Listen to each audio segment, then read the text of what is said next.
माहिती मनोरंजनाचा खजिना विविधा, गीत संगीत संवादाचा अनोखा संगम विविधा, तुमच्या सोनेरी क्षणांचा सोबती कार्यक्रम विविधा विविधा विविधा.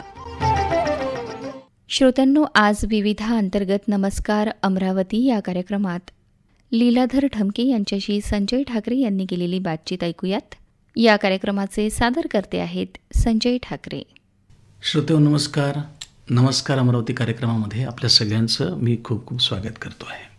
श्रोतेहो, असं म्हणतात की खुमार नावाचा एक चांगला कवी आहे म्हणून आपण त्याला, तो असं म्हणतो की सब कुछ हो रहा है इस तरक्की के ज़माने में, सब कुछ हो रहा है इस तरक्की के ज़माने में, पर क्या गजब है दोस्तों आदमी इंसान नहीं होता.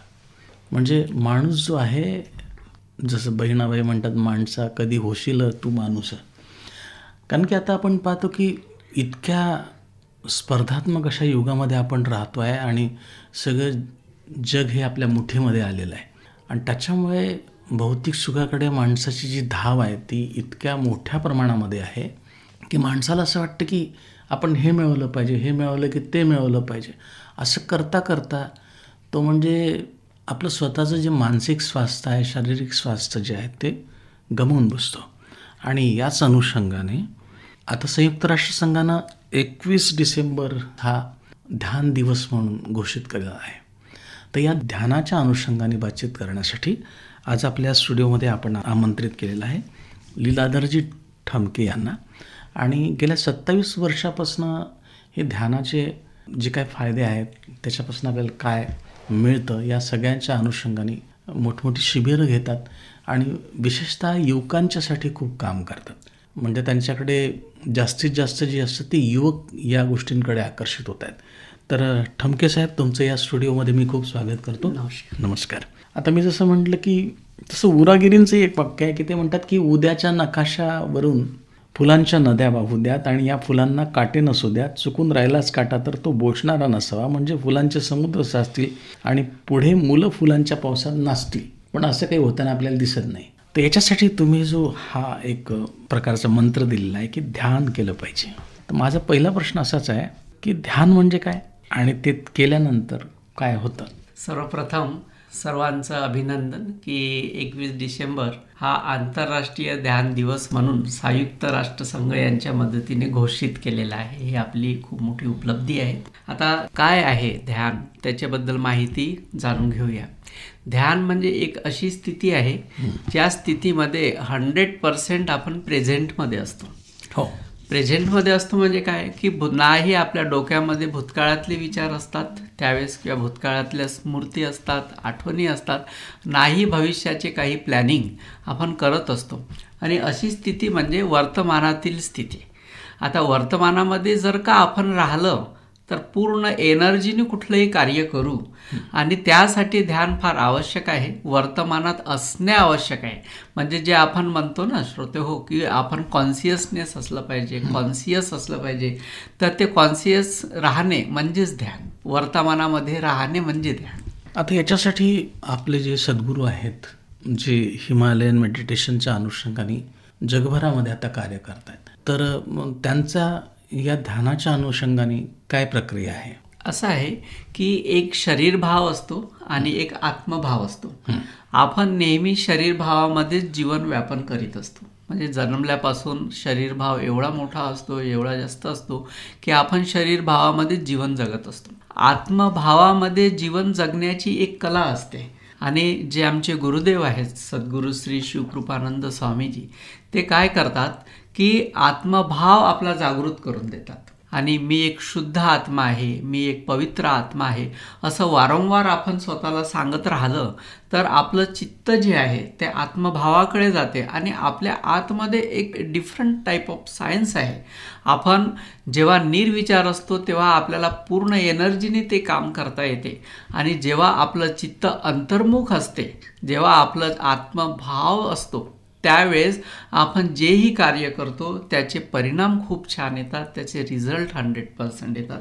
तर गुरुदेव एक अशी पद्धती सांगतात की मी एक पवित्र आत्मा आहे आणि मी एक शुद्ध आत्मा आहे, असं तुम्ही 3 वेळा म्हणून डोळे मिटा आणि तुमचं जे चित्त आहे ते इथे टाळूभागावरती स्थिर करा.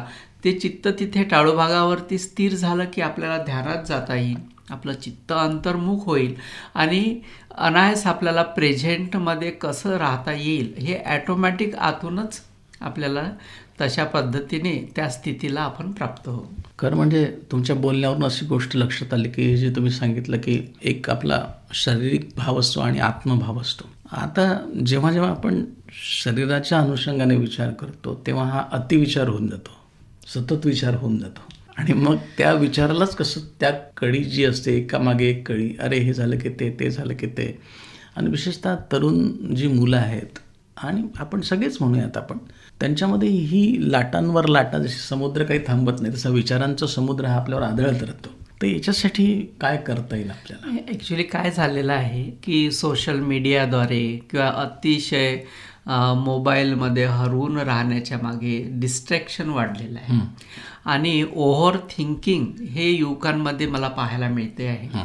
ओव्हर थिंकिंग म्हणजे काय, कंटिन्यू त्यांच्या डोक्यामध्ये विचाराचा प्रोग्रॅमिंग सुरूच असतो. म्हणजे लगेच एक विचार झाला की दुसरा, दुसरा विचार झाला की तिसरा, असे कंटिन्यू त्यांच्या डोक्यामध्ये विचार येत असतात आणि आपण जे ध्यान त्यांना सांगतोय त्याच्यामुळे काय होते की 2 विचारामध्ये विलंब येतो, म्हणजे 2 विचारामध्ये गॅप येतो. मग हळूहळू जशी ही ध्यानाची प्रॅक्टिस त्या युवकांना लागते तसं 2 विचारामध्ये ही गॅप वाढत जाते. मग अशी पण गॅप वाढते की ते अर्धा तास बिना विचार केल्याने राहतील. आता असं झालेलं आहे की जसं आपण श्वासोश्वास घेतो त्याच्यामुळे आपलं जीवन सुरू आहे, तसंच विचार जर डोक्यामध्ये सुरू आहे तर आपण जिवंत आहे. म्हणजे जर निर्विचार झाला की आपला श्वास कोरडुमतं की काय, अशी परिस्थिती झाली आहे. म्हणजे एवढं ओव्हर थिंकिंग मुलांमध्ये वाढलेलं आहे. होते काय, मुलं होमवर्क करायला बसतात, अभ्यास करायला बसतात, क्लासमध्ये शिकायला बसतात, त्यावेळेस डोक्यामध्ये एक विचार सुरू असते आणि जे ते करायला बसतात ते अर्ध्या हाफ एनर्जीने ते करत असतात. त्याच्यासाठी मग आपण कसं त्यांना असं कसं वळवता येईल आपल्याला? हेच की रोज प्रत्येक विद्यार्थ्यांनी 10 ते 15 मिनिटं काढायला पाहिजे.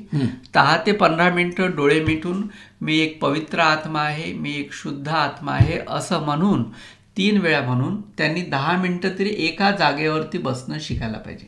एका जागेवरती तो बसला की ध्यानाची तर प्रक्रिया अशी हळूहळू प्रोग्रेस करते. एकदम बसल्याबरोबर ध्यान लागेल असं काहीच नाही आहे. पहिले तर जसेही डोळे मिटेल तसं इंटरनली सगळे विचार सुरू होतील, किती अशांतता आहे, किती असमाधान आहे, काय काय सुरू आहे आतमध्ये, ते सगळं एक एक एक एक एक एक आपल्या पटलावरती येणं सुरू होऊन जाईल. पण जशी ही सवय लागेल ना तसं हळूहळू ते विचार बंद होतील. ते सगळं जो म्हणतो आपण प्रचंड आतमध्ये जे काही सुरू असते ते शांत होईल आणि हळूहळू त्याचं ध्यान अवश्य लागेल. कारण इतक्या वर्षाचा माझा पण हाच अनुभव आहे की जे मुलं एका ठिकाणी कधी स्थिरच बसलेले नाही, ध्यान करायला लागल्यानंतर ते स्थिर बसायला लागले, त्याचं मन अभ्यासामध्ये लागायला लागलं आणि चांगले वळणच त्यांना आले. खूप चांगलं सांगितलं तुम्ही. खरं म्हणजे ध्यानात असा शब्द आपण म्हणतो बऱ्याचदा, तर जे बाहेर आपले सगळं मन चाललेलं आहे त्याला आपल्याला आत घ्यायचं आहे. आणि तुम्ही सांगितलं ते फार चांगलं सांगितलं की एका ठिकाणी बसणं हे सगळ्यात महत्त्वाचं आहे. समजा 3 तास जर पेपर सोडवायचा असेल आपल्याला, तर पेपर सोडवताना पहिल्यांदा अशी प्रॅक्टिस असली पाहिजे की आपण 3 तास एका जागेवर बसलो पाहिजे आणि 3 तास आपल्याला लिहिता आलं पाहिजे. त्याच्यानंतर तो पेपर सोपा वाटायला आपल्याला. आता हे सगळं करत असताना मला असं वाटतं की आपण जर समजा ह्या जे रान आहे, नदी आहे किंवा प्रकृतीची आहे, याला जर आपण सोबत घेतलं तर मला असं वाटतं जरा जास्त लवकर आपण ध्यानामध्ये प्रवेश करू शकतो. तुमचा इतक्या वर्षाचा जो अनुभव आहे त्याच्यामध्ये असे काही टेक्निक्स तुम्ही सांगता का की बाबा आपण तर आज नदीचा आवाज ऐकूया रात्रीच्या वेळेस? कधी कधी आपण एखाद्या जंगलामध्ये जाऊन आकाशाकडे खूप दिवस झाला आपण पाहिलंच नाही, कधी तारे तरी दिसले पाहिजेत आपल्याला. आजकाल तारे दिसत नाही कारण की प्रकाशाचं एवढं प्रदूषण झालेलं आहे, प्रकाशाचं प्रदूषण झालं. तर त्या बाबतीत काही आहे? काय आहे की ध्यान एक नेचरचाच पार्ट आहे.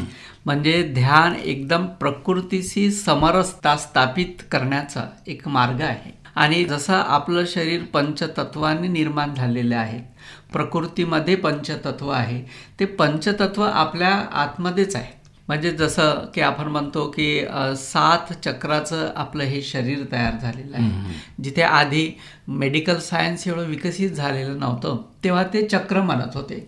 आता त्याच ठिकाणी एक एक एक एक ग्रंथी आहे आणि त्या प्रत्येक ग्रंथीचा संबंध आपल्या तत्वाशी आहे. जसं आपण मूलाधार चक्र बघितलं तर त्याचा संबंध भूमीशी आहे. भूमीमध्ये ग्रॅव्हिटी आहे, गुरुत्वाकर्षण शक्ती आहे. तर जर का आपण बिना चप्पल किंवा शूज न घालता जर आपण गार्डनमध्ये फिरलं त्यावेळेस आपल्याला गुरुत्वाकर्षण शक्ती मिळते आणि त्याच्यामुळे निर्विचार व्हायला मदत होते. जसं स्वादिष्टान चक्र आहे त्याचा संबंध अग्नितत्वाशी आहे. जर हे अग्नितत्व आपल्या शरीरामध्ये बॅलन्स राहिलं तेव्हाही आपल्याला विचार येत नाही, कारण अग्नीचा संबंध मनातल्या विचाराशी आहे, मनाशी आहे. जर आपल्या शरीरामध्ये अग्नी ॲक्सेस झाली, अग्नितत्व वाढलं तर मन असंतुलित होते, म्हणजे मन स्थिर होत नाही. नाभीचक्राचा संबंध पाण्याशी आहे. नाभीचक्र जे आहे ते जसं पोटामध्ये जे ग्रंथी आहे त्याच्याशी त्याचा पॅनक्रियाज आहे, त्याचा संबंध पाण्याशी आहे. तर हृदयाचा संबंध हवेशी आहे. तर असे हे वेगवेगळे जे पंचतत्व आहेत, ह्या पंचतत्वाचा संबंध आपल्या शरीर सिस्टमशी आहे. आणि जसं आपण ध्यान करून प्रकृतीशी समरस होतो तेव्हा हे 5ही तत्व आपल्या शरीरामध्ये संतुलित राहतात. शारीरिक स्वास्थ्य पण चांगलं राहते, मानसिक स्वास्थ्यही चांगलं राहते. शारीरिक स्वास्थ्यासाठी आपण मेडिकलमध्ये जातो आणि मानसिक स्वास्थ्यासाठी आपण मेडिटेशन करतो. तर म्हणून प्रत्येकाने मेडिटेशन करून आपलं मानसिक स्वास्थ्य चांगलं ठेवायलाच पाहिजे, जेणेकरून समाजामध्ये राहताना, व्यवहार करताना आपण आनंदी आणि प्रसन्न राहू शकतो. तुम्ही चांगलं सांगितलं सर की पंचतत्व जी आहेत ती जर समजा संतुलित राहिलीत आपल्या शरीराच्या मध्ये, कारण की शरीर पण एक यंत्रच आहे. त्या यंत्राला जर आपण त्याचं नीट ओरायलिंग केलं, आपण त्याला जे त्याचं जे खाद्य आहे ते त्याला दिलं, मनाचं खाद्य मनाला दिलं, तर मला असं वाटते ध्यान हे मनाला असलेलं खाद्य आहे त्याचं. मला असं वाटतं माणूस त्यांनी हे चांगला राहू शकतो. आता बऱ्याचदा आपण पाहतो की आपण जेव्हा एखाद्या देवी देवतेचं चित्र पाहतो तेव्हा त्याच्या भोवती आपल्याला प्रकाश दिसतो, प्रकाशाचं एक आभामंडल तयार झालेलं दिसतं. आता या आभामंडलाच्या विषयी आपण बरंचसं संशोधन केलं आहे आणि आपले सद्गुरू जे आहेत त्यांनी या अनुषंगाने खूप त्यांचं एक आपण म्हणूयात की सायंटिफिक त्यांनी शोधून काढलेलं आहे. तर त्याच्याविषयी जरा आमच्या सगळ्या श्रोत्यांना उत्सुकता आहे. जसं जसं आपण ध्यानामध्ये प्रगती करू तशाच प्रकारे जसं पहा ना की जसे आधी आपल्याला संताच्या फोटोमध्ये वगैरे बॅक साईडला असं व्हाईट कलरचा असं सर्कल आपल्याला दिसून येतो, तर त्याला ओरा म्हणतात, आभामंडल म्हणतात. आणि जे आजच्या पॅरेंटची समस्या आहे की माझ्या मुलांना गलत संगत लागू नये किंवा गलत संगतीमध्ये मुलं जाऊ नये किंवा संगतीचा परिणाम खूप होत असतो, संगतीचा इफेक्ट खूप होत असतो मुलांवरती. जसं तुम्ही मुलांना ध्यान करायला शिकवाल, ध्यान करतील ते, तर त्यांचा हळूहळू आभामंडल विकसित होईल आणि त्या आभामंडलमध्ये त्याच प्रकारचे लोक संपर्कात येतील जे त्या आभामंडलशी मॅच करतील. आपण म्हणतो की नाही की बा जसं खोटं बोलणाऱ्यांची संगत, तर बरोबर तो व्यक्ती जर खोटं बोलत असेल तर त्याला जीवनामध्ये खोटं बोलणारीची संगत प्राप्त होत असते. तर हे कशामुळे होते, तर त्याच्या आभामंडलमुळे येते. कदाचित जो व्यक्ती निगेटिव्ह विचाराने भरलेला असो, प्रत्येक गोष्टीमध्ये नकारात्मकता, प्रत्येक गोष्टीमध्ये तोंडातून पहिला शब्द नाही असाच निघेल. तर अशांना भेटणारे जेवढेही लोक आहे ना ते बरोबर तशाच प्रकारचे नकारात्मक विचार ठेवूनच येत असतात.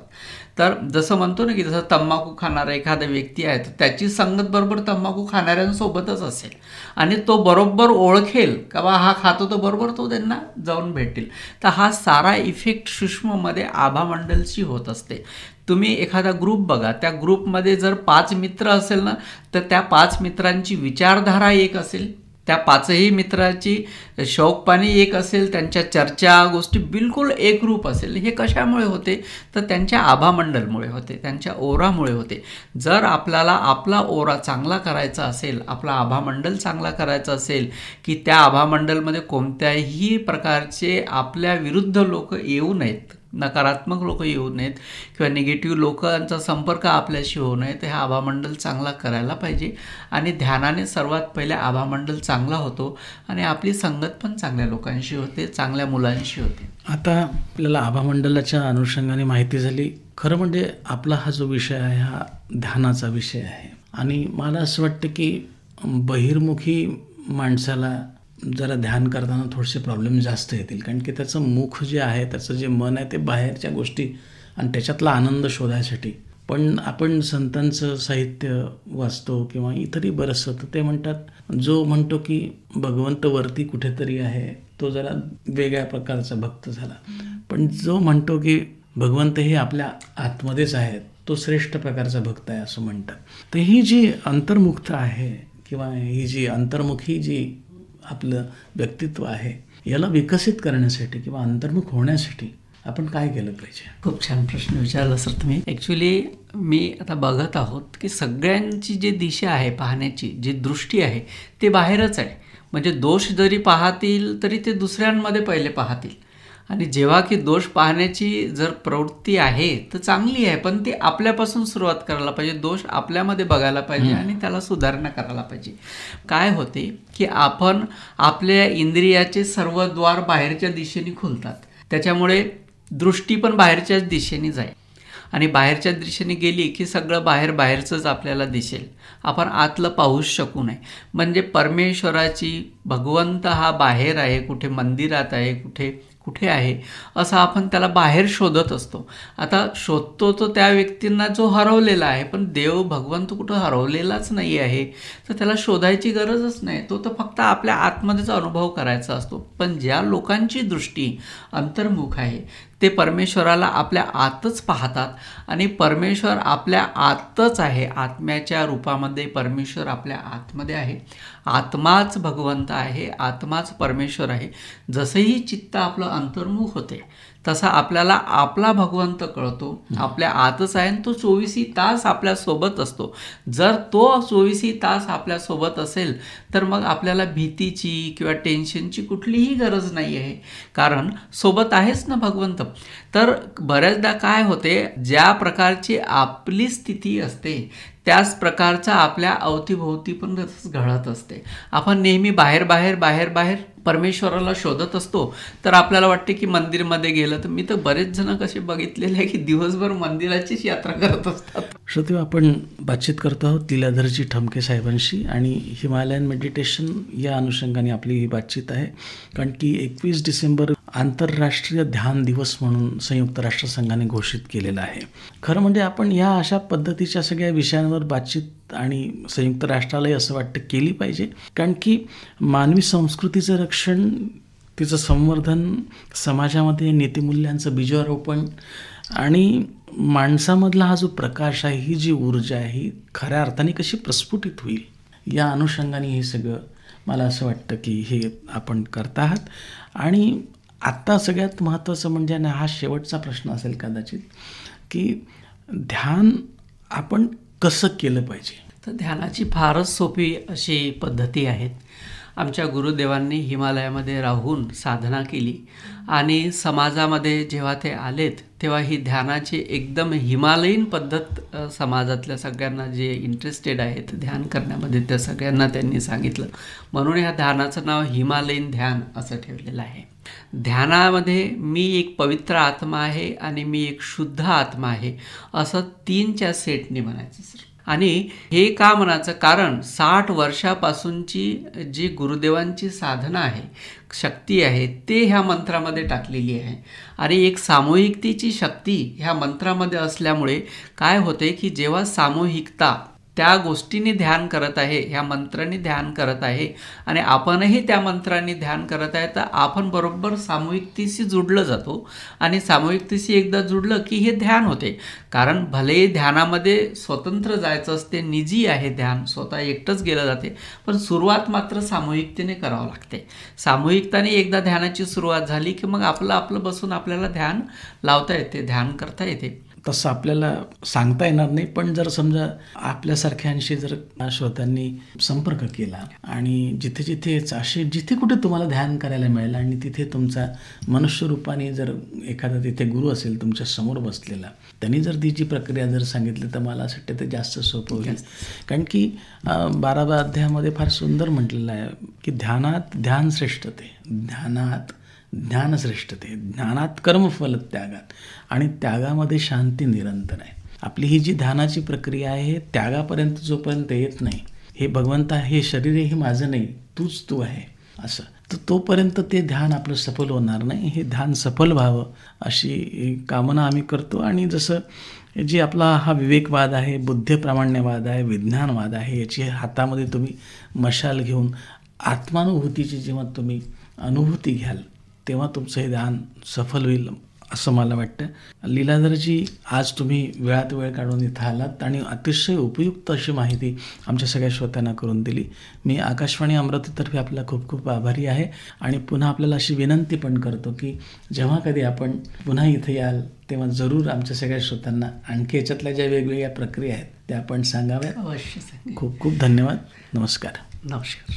श्रोत्यांनो, आत्ताच आपण विविधा अंतर्गत नमस्कार अमरावती या कार्यक्रमात लीलाधर ठमके यांची संजय ठाकरे यांनी घेतलेली मुलाखत ऐकलीत.